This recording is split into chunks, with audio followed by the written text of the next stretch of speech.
ఏది అయినా ట్రై చెయ్యి ఆచి చికెన్ మసాలా. ఆచి చికెన్ మసాలా. ఇక బీసీల గురించి మాట్లాడే నైతిక అర్హత బీజేపీకి లేదని ప్రభుత్వ విప్ బీర్లా ఐలయ్య అన్నారు. బీజేపీ జాతీయ కార్యవర్గంలో తెలంగాణ నాయకులకు అవకాశం ఇవ్వలేదని ఎద్దేవా చేశారు. ఇక రేవంత్ రెడ్డి బీసీల కోసం పనిచేస్తున్నారని తెలిపారు. 1931 తర్వాత బీసీ కులగణన చేసింది సీఎం రేవంత్ అని పేర్కొన్నారు. బీసీలకు 42% రిజర్వేషన్లు కల్పించేందుకు అసెంబ్లీలో చట్టం చేసి కేంద్రానికి పంపించామని గుర్తు చేశారు. ప్రధాని మోదీ తెలంగాణ బీసీలకు అన్యాయం చేస్తున్నారని మండిపడ్డారు. తెలంగాణ హక్కుల కోసం కొట్లాడలేని వారే బీజేపీ నాయకులంటూ విమర్శలు చేశారు. బీజేపీ జాతీయ అధ్యక్షుడు, తెలంగాణ అధ్యక్షుడు ఇద్దరు బీసీలు కాదన్నారు ఐలయ్య. ఇక బీఆర్ఎస్ కు మద్దతుగా బీజేపీ నాయకుల మధ్య చీకటి ఒప్పందం ఉందని ఆరోపించారు. రాష్ట్ర బీజేపీ అధ్యక్షుడు రామచంద్రరావు మాట్లాడుతుంటే నిజంగా కూడా విడ్డూరం అనిపిస్తుంది.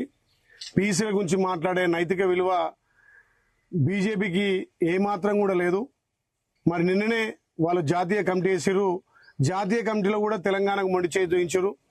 తెలంగాణ నుంచి 8 ఎంపీ సీట్లు గెలిస్తే అత్యవసర మెజార్టీ తోటి ఆడ మోడీ ప్రధానమంత్రి అయి ఆడ బీసీ ప్రధానమంత్రి అని చెప్పుకుంటాడు. బీసీలకు మొండి చేయి చూయిస్తాడు. మరి ఈరోజు బీసీల మీద ప్రేమ ఒలకబోస్తారు. నిన్న జరిగినటువంటి జాతీయ కమిటీలో కూడా ఇలా బీసీలకు అన్యాయం జరిగింది. ఓబీసీ మోర్చా అధ్యక్షుడు లక్ష్మణ్ గారిని తీసేసినప్పుడు మీకు బీసీలు గుర్తుకు రాలేదా?